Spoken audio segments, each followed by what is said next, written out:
Al-Imam Al-Habib Abdullah bin Al-Haddad, yang kita sama tahu beliau adalah seorang yang luar biasa, yang merupakan salah satu cucu Rasulullah SAW yang termasuk kebanggaannya baginda Nabi Muhammad sallallahu alaihi wasallam.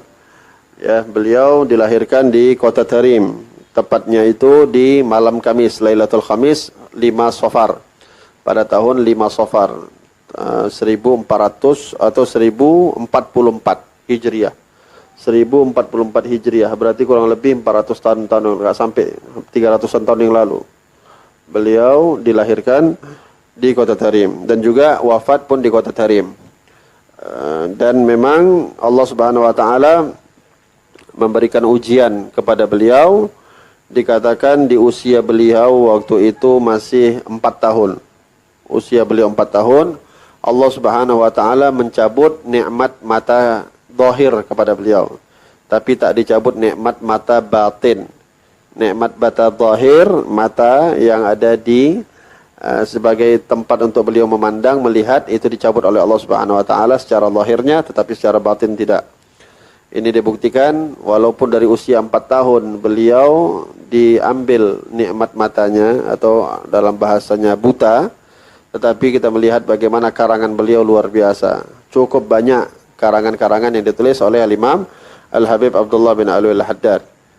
Yang kita tahu 4 tahun itu belum sempat belajar membaca, belum sempat belajar menulis, tapi lihat bagaimana Allah Subhanahu wa taala berikan kemuliaan kepada beliau. Ya, memiliki kitab yang sampai sekarang dibaca, bahkan insyaallah di seluruh dunia kitab-kitab beliau itu masih dipelajari, masih dibaca, masih ditelaah.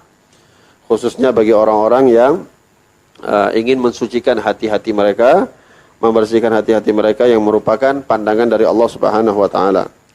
Walihada Al-Habib Umar bin Abdurrahman Al-Attas itu pernah memuji beliau setinggi-tingginya. Beliau mengatakan, ini Habib Umar bin Abdurrahman yang buat Ratib Al-Attas itu sebenarnya adalah gurunya beliau, gurunya Imam Abdullah Al-Haddad. Tapi lihat bagaimana seorang guru tidak segan memuji muridnya.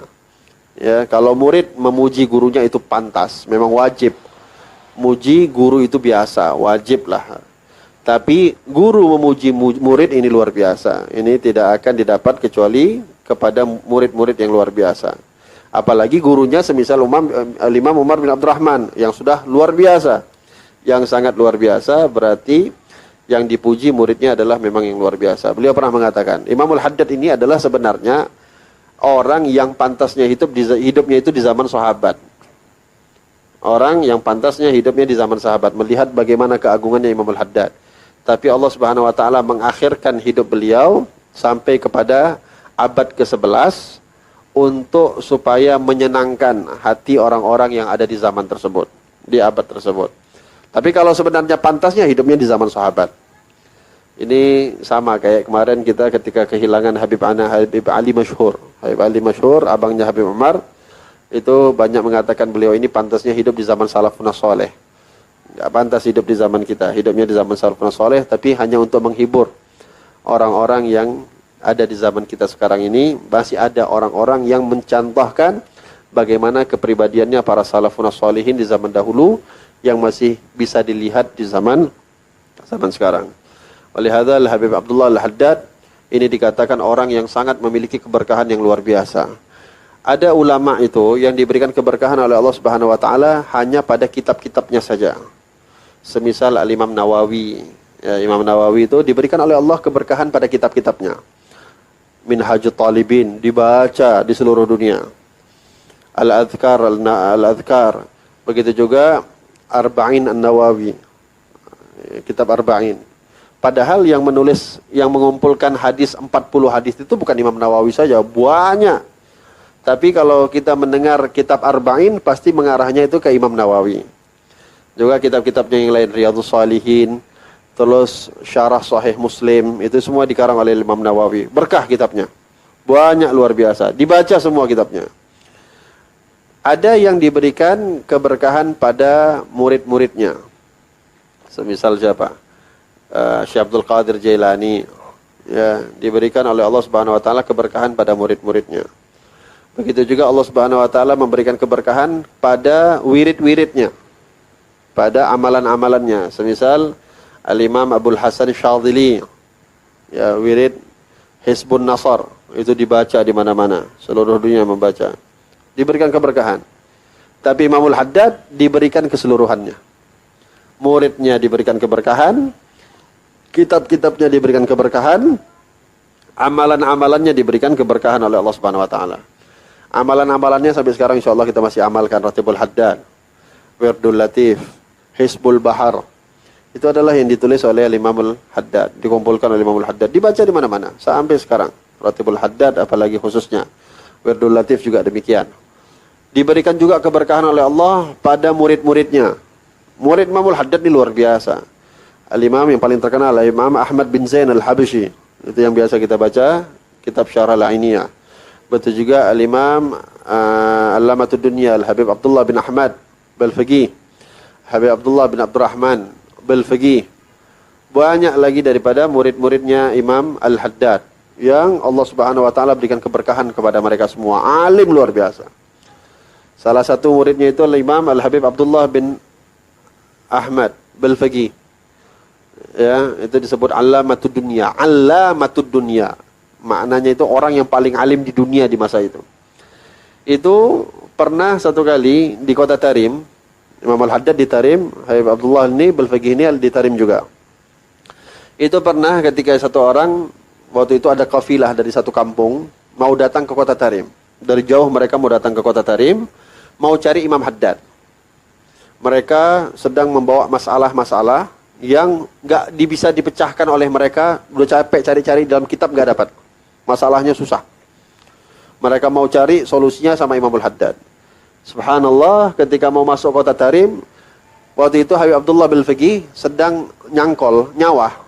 Sedang di sawah, sedang nyangkol. Ya, ulama dulu juga tetap kerja ya. Kerja cari usaha juga. Sedang nyangkol. Terus karena ngelewatin, dia nanya, gerombolan ini nanya, kamu tahu nggak rumahnya seorang ulama besar, namanya Abdullah bin Alwi Al-Haddad? Oh iya tahu. Kenapa? Bisa nggak kamu arahkan saya ke sana? Oh boleh. Tapi sebelumnya kalau boleh tahu ada apa ya? Kok kamu mau ke tempat Imamul Haddad? Ini kan murid penasaran, ada apa mau datang sama gurunya? Kami ini ada permasalahan, ada mungkin 10 lebih permasalahan yang nggak bisa kami jawab. Kami yakin Imamul Haddad itu pasti bisa menjawab semua pertanyaan-pertanyaan kami. Kata Habib Abdullah Balfaqih ini, boleh saya lihat soal-soalnya yang kamu mau tanya. Kamu tukang sawah mana ada ngerti apa-apa? Kamu nggak ngerti apa-apa katanya, cuma tukang ladang aja. Enggak apa-apa, saya lihat aja dulu, mana tahu nanti ada yang bisa saya jawab. Akhirnya diambil oleh Abdullah Balfaqih, ada 10 pertanyaan lebih yang mereka udah capek cari, buka kitab semana-mana nggak dapat. Habib Abdullah sedang pakai baju sawah, pakai baju ya biasa, sedang nyangkol. Oh, boleh nggak saya jawab? Kamu kok bisa jawab? Nggak apa-apa, boleh nggak? Kalau memang kamu nggak puas nanti lanjut lagi sama Imamul Haddad. Ditulis oleh Abdullah Balfaqih semua jawabannya. Berikut nas-nasnya, dalil-dalilnya semua dari kitab. Ketika dibaca, heran. Ini siapa ini katanya? Kami capek cari, jawabannya nggak pernah dapat. Kamu kok gampang saja, lagi nyangkol-nyangkol pun masih bisa jawab. Kalau kamu nggak puas, kata Habib Abdullah Balfaqih, kamu boleh datang ke guru saya. Nggak usah guru kamu, ini udah cukup, jawaban lu udah cukup daripada kamu. Akhirnya mereka mengatakan, ini muridnya begini, bagaimana gurunya Imamul Haddad, luar biasa. Begitu juga diberikan keberkahan oleh Allah Subhanahu wa taala pada kitab-kitabnya. Ya. An-Nasaih Diniyah, Risalatul Muawanah, Risalatul Mudzakarah. Ini kitab yang mau kita baca, Risalah Adab Sulukil Murid. Dan juga banyak kitab-kitab yang lain yang subhanallah. Ada semisal An-Nasaih Diniyah. An-Nasaih Diniyah itu dikatakan terakhir saya dengar sudah diterjemahkan dengan 18 bahasa. Bukan 18 negara ya, 18 bahasa. Kita kan tahu bahasa Indonesia, bahasa Melayu saja sudah berapa negara? Malaysia, Singapura, Indonesia, Thailand sebahagian pakai bahasa Melayu, Brunei, itu udah 5 negara minimal.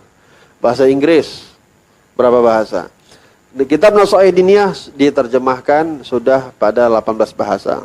Dan dikatakan, dulu pernah, ketika kita di Darul Mustafa, waktu masih di Darul Mustafa, setiap malam Jumat itu kan biasanya ada maulid. Maulid sama Habib Umar. Itu biasanya kebiasaan Habib Umar. Sebelum Habib Umar ceramah, biasanya ada satu orang Briton, orang bule, yang dikasih kesempatan sama Habib untuk ceramah. Untuk menyampaikan lah, entah kata sambutan, entah mau ceramah, bebas. Kebiasaannya mereka menceritakan kalau memang mereka biasanya kalau memang mereka itu baru masuk Islam, mereka menceritakan bagaimana proses keislaman mereka, atau mereka menceritakan bagaimana proses mereka bisa sampai ke tarim. Walhasil macam-macamnya mereka ceritakan. Salah satunya pernah kita dengar langsung, mereka menceritakan waktu itu masuk Islam, baru masuk Islam, dan wasilahnya itu hanya sekedar membaca kitab Imamul Haddad, kitab Nasaih Diniyah. Dia baca kitab Nasaih Diniyah, entah dapat dari mana. Waktu itu sudah diterjemahkan bahasa Inggris. Dan dia baca itu kitab Nasaih Diniyah, Allah kasih hidayah, masuk dalam agama Islam. Wa subhanallah, karena dia penasaran sama pengarang kitab, akhirnya dia cari-cari tahu siapa pengarang kitab ini, di mana kuburannya, di mana kota asalnya. Akhirnya dia cari tahu, sampailah dia ke kota Tarim. Ziarah kepada Imamul Haddad. Dan subhanallah ketemu dengan beberapa orang Britania di sana, sampailah masuk ke Darul Mustafa. Sampai sekarang kalau tidak salah masih ada orangnya di Tarim. Walhada keberkahan yang Allah Subhanahu wa taala berikan kepada Imamul Haddad. Dan Imamul Haddad disebut Al-Haddad. Al-Haddad ini orang pandai besi. Orang tukang benerin besi, pandai besi. Tapi bukan karena beliau itu seorang haddad, bukan karena beliau seorang pandai besi. Namun beliau ini adalah haddadul qulub. Besi itu, pandai besi itu bisa melunakkan besi yang keras. Imamul Haddad bisa melunakkan hati yang keras. Ya, bisa melunakkan hati yang keras. Dulu pernah lihat bagaimana tawaduknya Imamul Haddad. Dulu pernah satu kali ada seorang anak kecil disuruh sama orang tuanya. Waktu itu dekat sama lebaran haji. Bapaknya ini tukang sembelih hewan, sembelih unta, di sana unta, sama sembelih kambing. Jadi karena udah dekat lebaran haji, Idul Adha, ayahnya ini suruh anaknya bawa golok, bawa parang untuk dipakai untuk sembelih itu, suruh asah ke Haddad. Disuruh asah ke Haddad.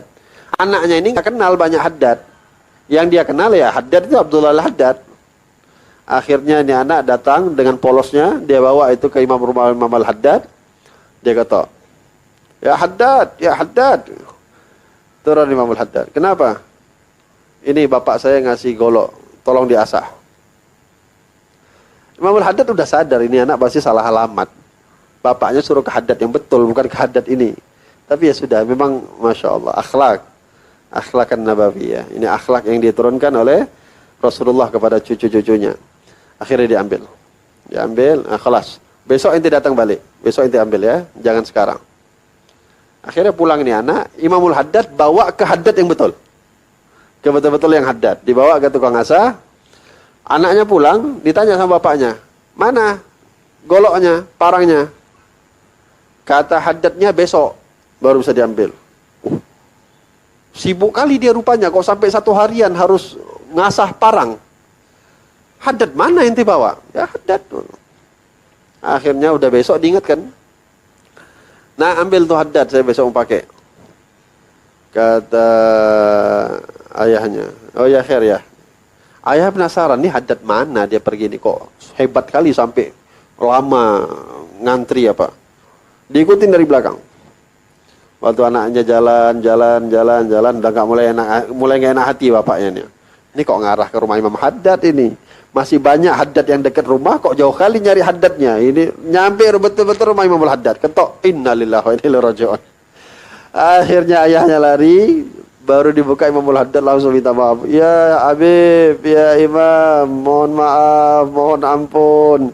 Anak saya ini saya suruh bawa ke Haddad untuk basah ke asah parang, bukan kepada engkau. Engkau. Akhirnya kata Imam, la, jangan marahin anakmu, jangan marah. Dia enggak salah. Aku adalah Haddadul Qulub, kata Imam Al-Haddad. Akhirnya diberikan, ya, itu termasuk Salah satu sifat akhlak mulianya salafuna salihin. Dan beliau wafat di Hawi, ya, di daerah Hawi, keluar sedikit dari kota Tarim, tapi dimakamkan di Zambal, pemakaman Zambal. Biasanya itu kalau kita ziarah ke Zambal, setiap hari Jumat pagi, Jumat subuh, ba'dal isyraq, itu saking banyaknya habaib yang ada di Zambal itu, yang dibacakan Yasin cuma 4. Jadi biasanya kalau kita dulu sama Habib Masyhur, sekarang ini Habib Umar yang mimpin. Kalau kita sama Habib Masyhur, itu baca Yasinnya cuma 4 tempat. Kalau baca Fatihahnya banyak, karena memang terlalu banyak, terlalu rame Zambal itu. Tapi yang dibacakan Yasin 4. Pertama Al-Faqihul Muqaddam, yang kedua Imam Abdurrahman Segaf, yang ketiga Abdullah bin Abu Bakar Al-Aidrus, yang keempat Al-Imam Abdullah bin Alwi Al-Haddad. Dan biasanya kalau di makam Imam Al-Haddad nanti ada penceramah. Termasuk kita punya guru Sayyidil Habib Umar, itu pertama kali ceramah di depan khalayak umum di kota Tarim di masa mudanya beliau itu adalah di depan makamnya Imam Al-Haddad, atas perintahnya Al-Habib Abdul Qadir bin Ahmad As-Saggaf. Waktu itu Habib Abdul Qadir bin Ahmad Gutub itu datang ke kota Tarim pas di Jumat ziarah ke Zambal. Harusnya orang-orang pada minta, ya, Habib Abdul Qadir kan jarang-jarang datang ke kota Tarim, jarang sekali. Dan itu datangnya beliau datang yang terakhir waktu nyuruh Habib Umar bangun itu. Datang beliau yang terakhir. Orang-orang pada minta Habib Abdul Qadir yang bangun untuk ceramah, tausiah. Tapi kata Habib Abdul Qadir, bukan saya yang berbicara. Mana Umar bin Hafid? Akhirnya dipanggillah Habib Umar, suruh ceramah. Habib Umar nggak mau. Orang-orang udah pada sadar, ini Habib Abdul Qadir nggak akan nyuruh seseorang kecuali ini akan jadi penerusnya beliau. Akhirnya disuruhlah bangun Habib Umar, dan di situ saya cerita ini dapat daripada guru saya Syekh Umar Husain. Waktu itu Syekh Umar Husain ini hadir juga mendengarkan ceramah Habib Umar. Beliau bilang, subhanallah, ceramahnya Habib Umar membuat banyak orang yang hati itu hadir menangis. Dan di saat itulah mulai Habibana Umar ini mulai di masyhur di kota Tarim, mulai terkenal di kota Tarim. Dan biasanya kita kalau ziarah ke Imam Al-Haddad itu banyak santri-santri mengharapkan futuh, ya, mengharapkan dibuka pintu ilmu itu, baca kitabnya Imam Al-Haddad di depan makamnya Imam Al-Haddad langsung. Ya, Allahumma rzuqna ziarah kota Tarim insyaallah. Mudah-mudahan ada rezeki, ada langkah, ada kesempatan untuk bisa berziarah ke kota Tarim. Insyaallah kita mulai besok. Wallahu a'lam bissawab. Ala hadini kulli jamil syamil khairid dunya wal akhirah wa ila hadratin Nabi Muhammad sallallahu alaihi wasallam. Fatihah.